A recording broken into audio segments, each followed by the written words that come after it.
Aujourd'hui, je vous montre comment réaliser des New York Rolls magnifiques à la maison. Ça, je l'ai fait à la maison, 6 pièces avec une petite pâte à tartiner à la noisette. Trop bonne. Pour le goûter des enfants, vous allez vous régaler. Je vais vous expliquer la technique, la taille dessert, la garniture. Vous allez tout savoir. Allez, bonne vidéo, bon appétit. Donc, nous allons partir avec notre cuve de batteur et j'ai préparé tous mes ingrédients. Donc on va commencer par mettre le liquide toujours en premier dans les batteurs pour mélanger plus facilement. On va mettre de l'eau bien froide, 120 grammes. Je vais mettre ma levure fraîche, c'est la levure du boulanger, et je vais en mettre 10 grammes. Ensuite je vais verser mon sucre, 30 grammes, et le reste de mes ingrédients. De la farine T45 ou T55, j'ai pris de la farine du commerce, 250 grammes. Mon sel qui est juste là, 5 grammes. Mon miel, j'ai mis un petit peu de miel dans cette recette, 10 grammes. Et du beurre que je vais mettre dans ma pâte, 20 grammes. Ce beurre, ça va me permettre d'avoir une détrempe, une pâte beaucoup plus facile à allonger. Et si c'est bien pesé, je mets tout. Je prends mon crochet et je vais pétrir 4 minutes en première vitesse et environ 8 minutes en deuxième vitesse. On va suivre ça, c'est parti. Allez, c'est parti, 4 minutes dans notre petit batteur pour une vitesse lente. Voilà, c'est cette vitesse, ça va être le phrasage, le mélange primaire. Après mes 4 premières minutes, je touche la texture. Donc là, c'est parfait. Ma pâte, elle doit être assez ferme quand même. Et je vais mettre pendant 8 minutes en deuxième vitesse, plus rapide. C'est parti. Voilà, 8 minutes, un peu plus rapide pour créer le réseau glutineux. Après 8 minutes, vous devez avoir une pâte qui est bien pétrie. Vous farinez légèrement votre plan de travail. Là, la consistance, elle est très bien.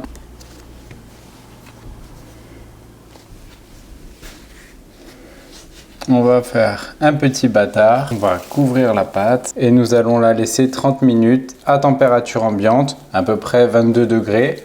Aujourd'hui, bien filmé. Allez, après 30 minutes, je vais fariner mon tour, placer mon bâton. Je vais l'abaisser en rectangle. Voilà, je vais faire un rectangle de 26 cm par 17. Petite astuce à savoir, si je plie en deux comme ça, hop, et que je prends la taille 13 par 17, ça sera la taille de mon beurre. Donc je me le note.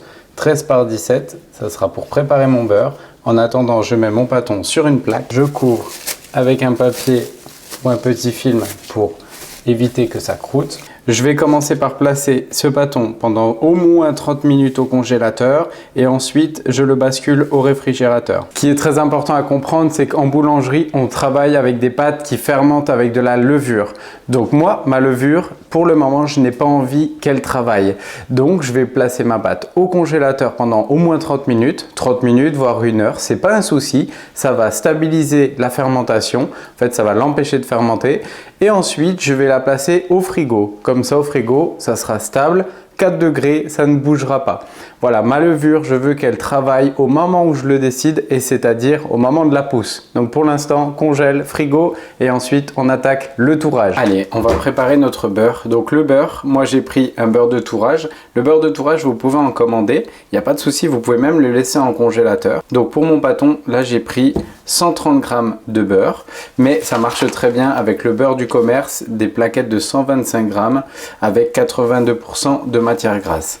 Donc on a dit au niveau de la taille qu'on allait chercher 13 cm par 17, donc on va taper délicatement. Voilà, quand il est un petit peu revenu, moi j'ai mis dans un papier de cuisson en fibre de verre, là, hop, je vais fermer mes 13 cm et je vais fermer pour avoir mes 17 cm et comme ça, je roule et je vais avoir un beurre parfaitement rectangulaire. Mon beurre est bien fait, je vais le réserver au frigo à 4 degrés et au moment du tourrage, quand j'ai décidé, ça sera parfait. Après avoir passé au congélateur, au réfrigérateur, la texture elle est parfaite. Je vais fariner un tout petit peu, voilà, surtout dans la viennoiserie, faites attention à ne pas trop fariner. Ensuite, mon beurre est bien prêt, à la bonne taille, et la viennoiserie, c'est le secret, c'est de bien s'organiser. Hop, je caresse un peu avec la main, comme ça ça se décolle très facilement. Si mes tailles ont été bien faites, je vais plier à droite, je plie à gauche. Si au bout on voit un peu mon beurre, c'est pas très grave. Au moins je sais que mon beurre est partout. Je farine un petit peu. Au début, j'appuie souder le beurre et la pâte. Et ensuite, je vais abaisser. Voilà. Donc je vais abaisser à peu près à 4 mm. Là, je suis à 48 cm de long exactement. Je peux tirer pour avoir un bâton parfaitement rectangulaire. Je vais mettre un tout petit peu, je vais chasser la farine. Si besoin, je vais mettre un tout petit peu d'eau. Je vais faire un tour double. Donc je plie, je viens retrouver, et là on voit bien le beurre. Vous voyez le beurre, là on sait que vraiment il y a du beurre partout dans le bâton, ça c'est très important. Hop, je referme. Si je veux, j'égalise avec mon rouleau, comme ça je suis sûr que tout est bien fait. Je chasse la farine si besoin, un petit peu d'eau. L'eau, ça va servir à souder parfaitement mon bâton. Et je plie. Voilà, là, vous avez un tour double qui est très bien exécuté. Si je veux, je peux couper un petit peu le côté avec une lame bien tranchante. Ça va libérer un peu mon feuilletage et ça va me permettre d'avoir un bâton parfaitement rectangulaire. Si mon bâton est bien froid, j'enchaîne directement le tour simple. Voilà, la technique des réglettes, si vous voulez, vous pouvez retrouver avec le lien dans cette vidéo. Pour avoir un feuilletage parfait, c'est des petites réglettes de quincaillerie. Pour le tour simple, mon bâton fait 50 cm également. Je n'ai pas rajouté de farine, je fais très attention, jamais trop de farine. Je plie, je marque pour voir si c'est bon. Et quand je suis sûr de mon pliage, je fais mon tour simple. Parfait, je coupe un peu le côté. Je couvre pour éviter que ça croûte, toujours. Et ensuite, je vais placer ma pâte au minimum pour 45 minutes au frigo avant de détailler. Moi, je pense que je vais la laisser au moins 2 heures et ensuite, ça sera bon. Si besoin, je peux la laisser toute la nuit au frigo sans problème. Pendant que ma pâte est au froid, je vous explique pour les cercles. Donc ça, c'est des cercles qui font 2,1 par 12. C'est des cercles qui sont assez larges, qui vont tenir sur mon présentoir. C'est surtout qu'en entreprise, il faut avoir conscience qu'il ne faut pas avoir des trop gros produits. Ce cercle va nous permettre d'avoir un produit fini, garni, à peu près de 90 à 100 grammes. Donc c'est largement suffisant en entreprise. Donc voilà, moi je conseille ça. Après, vous pouvez les prendre un peu plus courts et plus épais, voilà, c'est selon vos envies. Ça, c'est disponible, vous pouvez en trouver un petit peu partout. Je vais vous mettre un lien sous la vidéo. Et comme ça, mes 6 vont tenir sur ma petite plaque ménagère. À la maison, en entreprise, vous pouvez en faire tenir 12 sans souci. Je mets de côté et on attaque. Voilà, mon bâton a passé au minimum 1 heure au frigo. Moi, il a passé toute la nuit. Hop, je vais fariner mon tour et je vais devoir, pour découper mes 6 New York Rolls, avoir une longueur de 60 et 12 cm de large, donc 12 par 60. On va abaisser tranquillement et surtout faites attention à ne pas avoir plus de 12, comme ça vous allez avoir des bonnes bandes. Voilà. Là, si je vois que je suis un tout petit peu trop large, je vais réduire et je vais gagner en longueur. Petite technique, quand vous tourez, n'hésitez pas à fariner et à tourner complètement votre bâton. Voilà, ça va permettre d'équilibrer la baisse.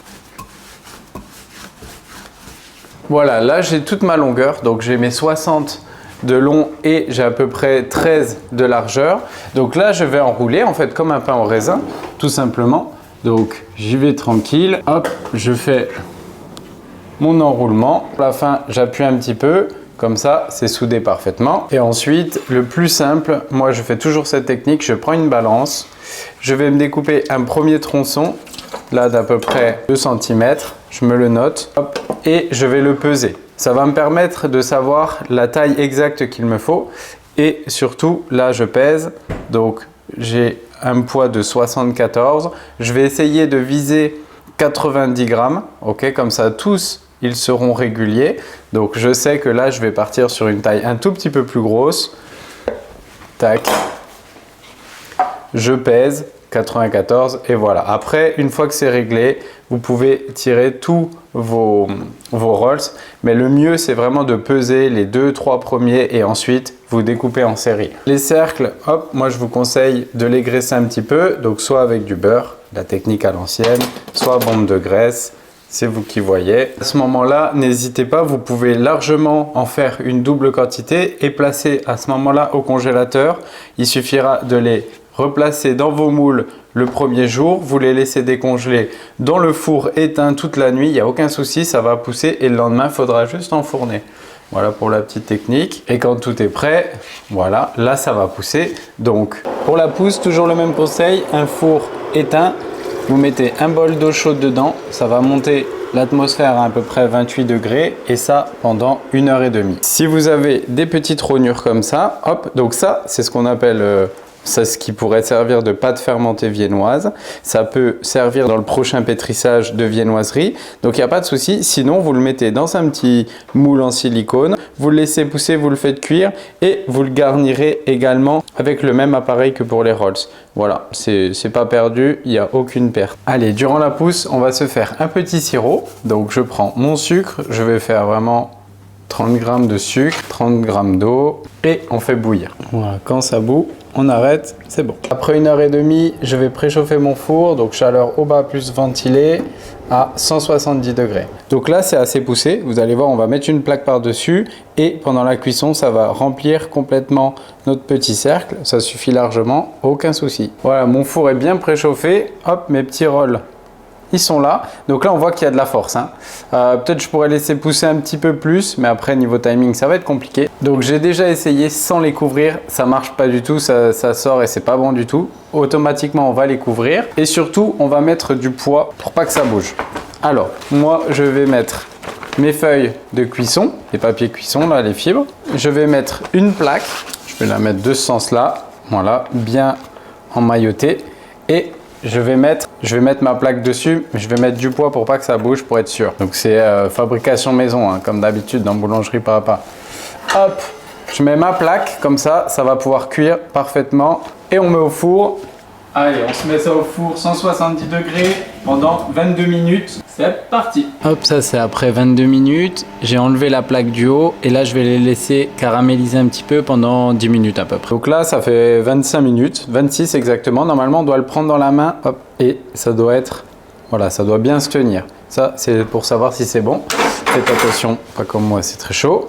Hop, et ensuite on va siroper, donc en fonction de la face que vous préférez. Des fois c'est les côtés, ça dépend en fait s'il y a eu assez de poids sur la plaque. Hop, et on va mettre un petit peu de sirop. Donc là c'est le sirop bien liquide. On va recouvrir de sirop, ça va briller un petit peu.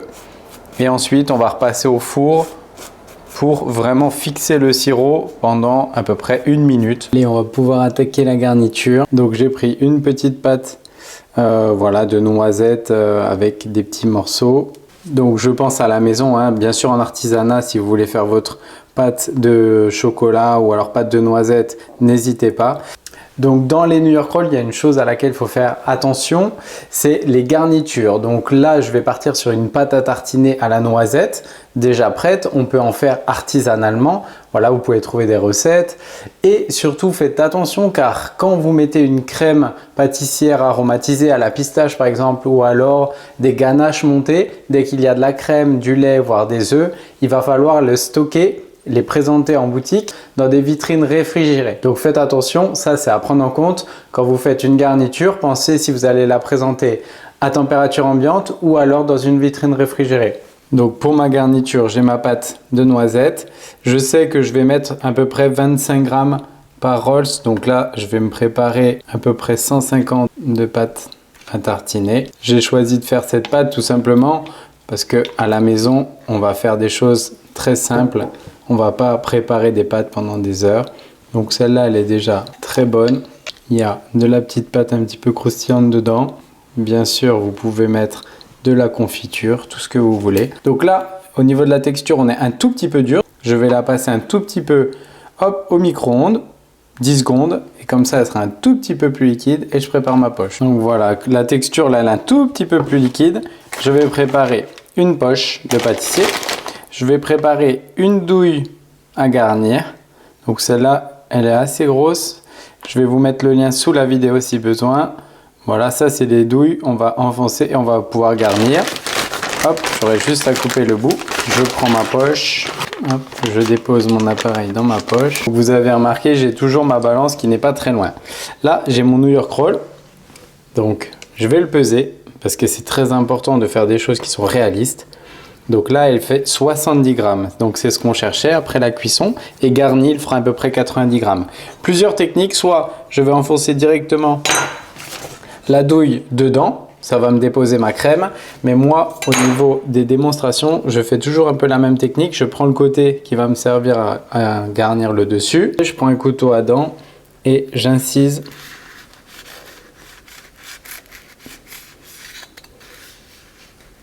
Comme ça, vous allez voir, en fait, je viens créer une cavité à l'intérieur sans toucher mon rôle. Je prends ma pâte, hop, et là, je viens garnir sur le côté. Donc, je suis là, j'appuie avec ma main droite, je déplace ma douille.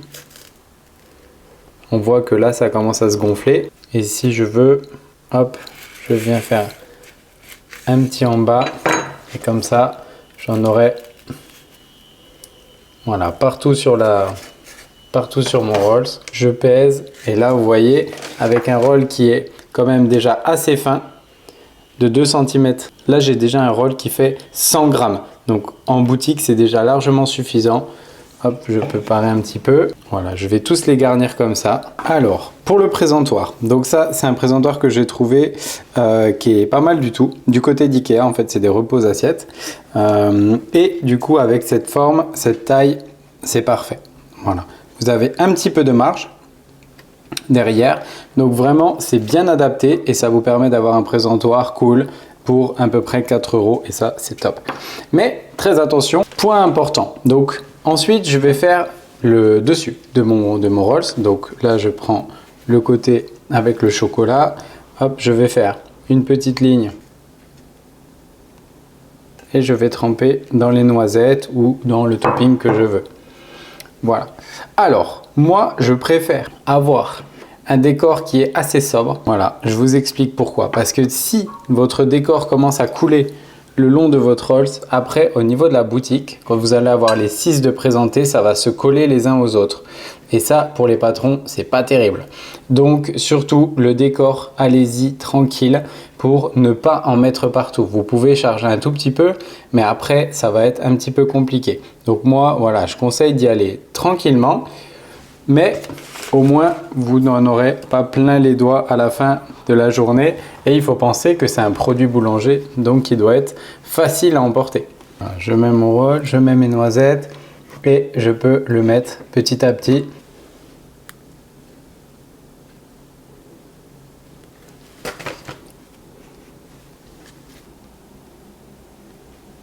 Alors avant de goûter, je vous montre ce que ça donne. Donc moi je pense que voilà, au niveau patron entreprise, c'est un produit qui doit être voilà, mis comme ça. Déjà vous voyez, j'en ai vraiment mis juste sur le dessus et quand même ça peut se toucher, mais au moins quand le personnel de vente va prendre le produit, voilà, en gros il n'y en aura pas partout, ça sera sobre. Et là c'est déjà un produit qui fait à peu près 100 grammes. Donc plus les noisettes au-dessus, il ne faut pas oublier le coût de revient des patrons, ça c'est très important. Mais voilà, c'est déjà un produit qui demande du temps à faire, une matière première de qualité. Donc voilà, ça c'est pour ma petite présentation. Maintenant, fini de blablater, on va goûter.